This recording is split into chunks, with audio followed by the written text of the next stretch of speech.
Greetings and welcome, I'm Ash, and today I would like to talk to you about Pathfinder Wrath of the Righteous. Even though Wrath of the Righteous continues on with many of the same ideas and gameplay elements from Pathfinder Kingmaker, the two games aren't really connected on a story level. There are a few little references sprinkled throughout, and one major character does make a reappearance alongside a seemingly mortal pet cat, but for the most part, you can have a great time with Wrath of the Righteous without even touching Kingmaker once. And honestly, that is exactly what I would recommend, given that Wrath of the Righteous functions essentially as a bigger, better, and bolder version of Kingmaker.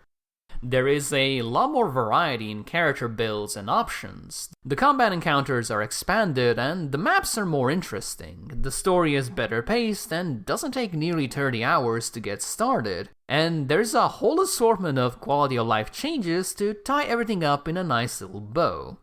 So if you're curious about what exactly Wrath of the Righteous does well as where it stumbles and falls flat on its face, allow me to share my thoughts after rolling so many dice over the past week that I think I'll be seeing skill checks in my dreams for months to come. Given that it is the first thing you'll see when you launch the game, the expanded character creation and progression options are definitely something I want to showcase. I say this because Kingmaker already had an insane amount of traits and spells to choose from, and Wrath of the Righteous has only added more onto that already massive pile. Every single basic class has numerous subclasses, every single spellcaster has access to dozens upon dozens of spells, and the list of available traits is so staggeringly long it'll probably take you the better part of a day to go over it all. And if that just wasn't enough, Wrath of the Righteous also brings in mythic paths that offer additional progression and role-playing options with their own unique traits, abilities, and dialogue responses. These mythic paths can allow your character to become either a demon or an angel, a chaotic force of goodness or a steadfast avatar of balance, and, if you play your cards right, perhaps even something far greater. Now, if you're feeling like the usual flavors of evil are just not wicked enough, however, it is also possible to toss everyone aside and become a world-ending threat in your own right. While this certainly isn't my thing, I am actually still delighted to see this available as an option. Just, as a thing that's kinda there as an option. Personally, I chose to become one of the Azata, the aforementioned chaotic good-aligned denizens of Elysium, and I must admit I was genuinely impressed by how much the world reacted to my choice. Even outside of main quests, people were actually aware that there's butterflies constantly flying around me, and that my dragon is likely to attempt to steal all of their jam jars the moment she got out of sight. This is such a tiny detail in the grand scheme of things, but when combined with all of the customization options, it creates a character and a world that is very easy to get immersed into, and that consequently made the whole experience a lot more memorable for me. With that in mind, I also found the story to be a lot more engaging this time around, even if it isn't really breaking new grounds in regards to its themes. The premise is that you're the commander of a grand crusade that's trying to seize control of the World Wound, a blighted scar on the land from which demons constantly pour out to attack the lands of the innocent. While there are some twists and turns throughout the story, the whole thing proceeds pretty much as you would expect, which does the story wonders in terms of pacing. Kingmaker greatly suffered from what I would describe as the distracted dungeon master syndrome, where you would constantly go on expeditions that only loosely connected to the main storyline, so when the end did finally come, it felt both sudden and unsatisfying. I can't say if the same happens with Wrath of the Righteous finale, given that even after spending over 50 hours with it over the past week, I've still not fully completed it, but the story is both structured better and simpler to follow, which makes it far easier to get yourself wrapped into it. So even though Wrath of the Righteous campaign is absurdly long, the hours do pass by quickly and pleasantly. It also might not seem like it, but Wrath of the Righteous belongs to that insidious group of games that you can start playing at a reasonable hour, simply get up to grab a glass of water, and then just BAM! Suddenly realize it's 3 AM and you need to get up in the morning. This happened to me at the very start, as I simply sat down to check if everything was working properly, only to then spend the entire rest of the day fully exploring the tutorial section. And that is before the map actually opens up. Another area where Wrath of the Righteous improves upon what Kingmaker started is the voice acting. Not only is there more voice acting in main quests, but the quality of the performances has seen a sharp rise as well. Why, he asks? It's expensive, pretty. And you know, it's my amulet actually. Not meaning I stole it, but I mean, this is my inheritance. My grandma and I were poor. My favorite of the bunch is a succubus that serves as your main foil for a while, as she pours so much emotion, rage, and passion into every single conversation that it is just a joy to listen to. Outside of a couple of minor characters that I felt were forcing things a bit too much, the only real complaint I have is that there just wasn't enough voice acting. How? This shouldn't have... Why? Staunton, what is this? What should we do? I can't do anything with these sores. It's no use. Darling, please do something. Calm down. I said quiet. This goes doubly so for the companions you'll travel with, as this time around you're getting a much more diverse batch of characters, even if you're playing as a goody two-shoes. Given that you're part of a holy crusade, there's a couple of generic ones like the standard paladin and cleric, but the rest of them more than compensate for that given how unusual some of them are.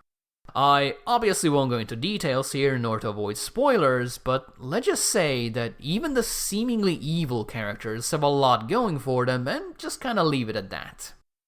I especially love how you can find special companions throughout the world that bypass the usual party restrictions, thus giving you a more personalized story, as these companions will either chime in during conversations or even join you in battle. The best example of this is definitely Aivu, the little dragon you get as a part of joining the Azada mythic path. She not only serves as a solid combatant, but also frequently pokes her head in to add some adorable or hilarious remark, thus bringing some much needed levity to the whole crusade against ultimate evil thing. In terms of actual serious complaints, I'd say my biggest issue with the companions is their class distribution. Wrath of the Righteous gives you access to 3 archers relatively early on, and then later throws yet another ranger your way, even if this one is melee focused. Similarly, you get 2 flavors of cleric-style healers that, while not identical in abilities and playstyles, do pretty much serve the same role. While this does allow you to pick and choose your favorites, I would have preferred to see some more interesting classes or combinations make an appearance. When it comes to combat and exploration, Wrath of the Righteous mostly sticks to the same formula as Kingmaker. After all, if it works, why bother changing it? So, instead of rebuilding the whole system from the ground up, Wrath of the Righteous mostly just adds a bunch of quality of life changes and more interesting encounters to mess around with. Just as a little example, you can now very easily tell when your gear's enchantments are conflicting with other items or buffs you're using. This might not sound like a big deal, but even as a D&D veteran, I still had a fair few cases where my super expensive gear would have been completely useless due to my party composition, so having the game warn me about it was definitely welcome. Even the shop interface has been greatly improved, with there now being an option to quick sell most garbage items. Though sadly, it is still not good enough, as I'm always left with scores of needless potions and scrolls that I have to manually sell every single time.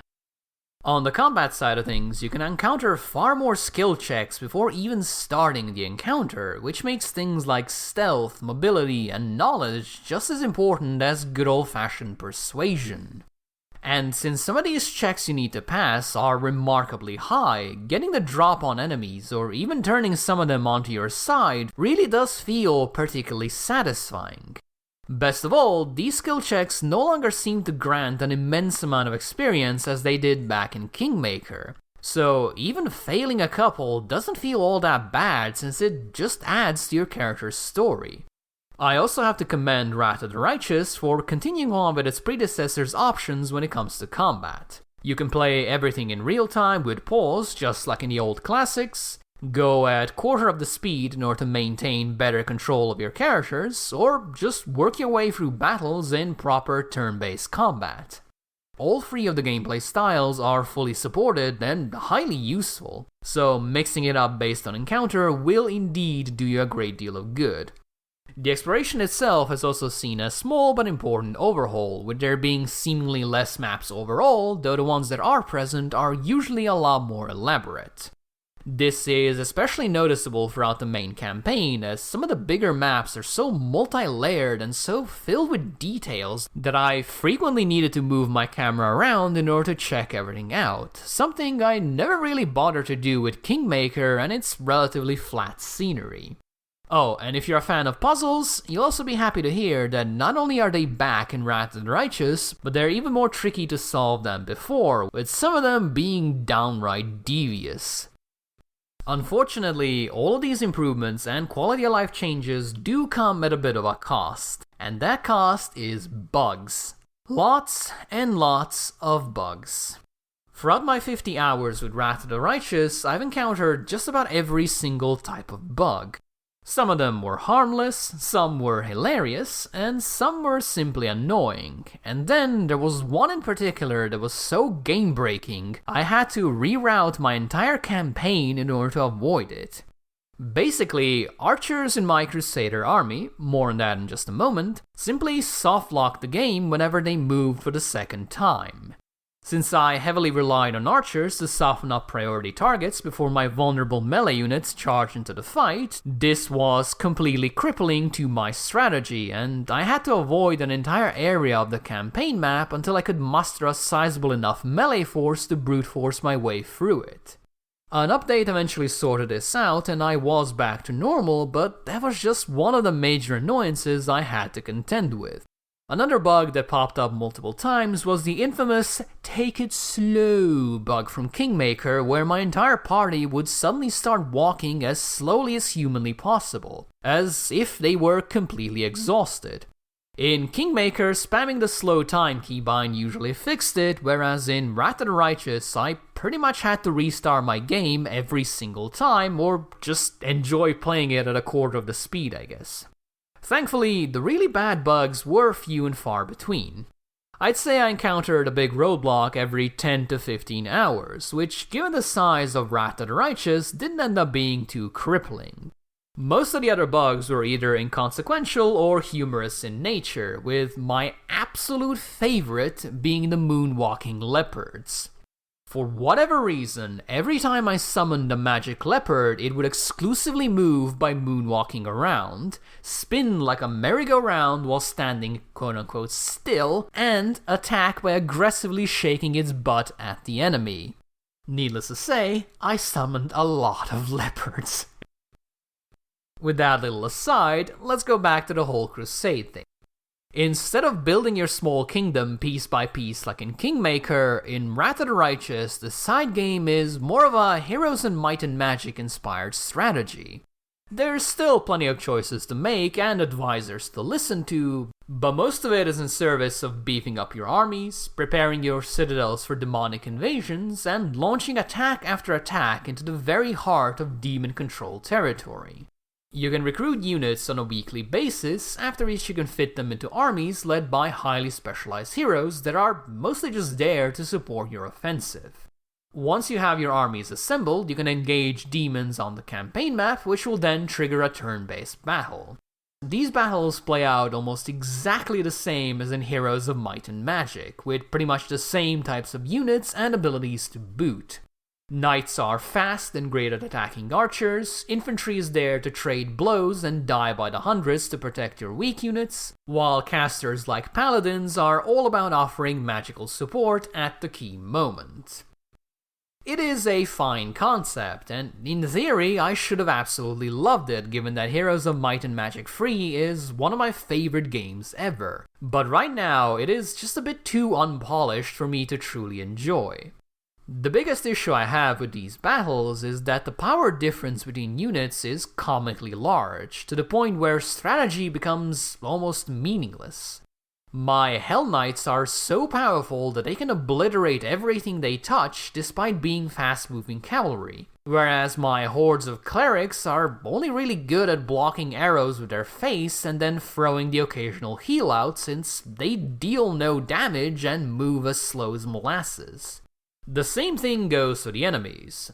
Most of the enemy units are helpless and will die in droves at even the slightest touch. And then there are random enemies that have such absurd attack power that they can literally kill every single one of your infantry units in a single hit.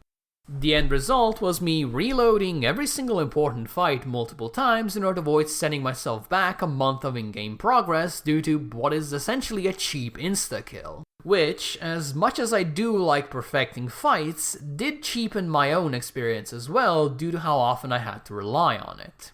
However, even with all of the complaints, I have to say that I vastly prefer the Crusade mechanics to the Kingdom Management ones from Kingmaker. The battles might need a bit more work before they're up to scratch, but at least it always felt like I was moving forward with my goals. After all, conquering demon-infested forts and slowly pushing the endless tides of evil back is a whole lot more exciting than sitting in your throne room for months on end watching timers go down.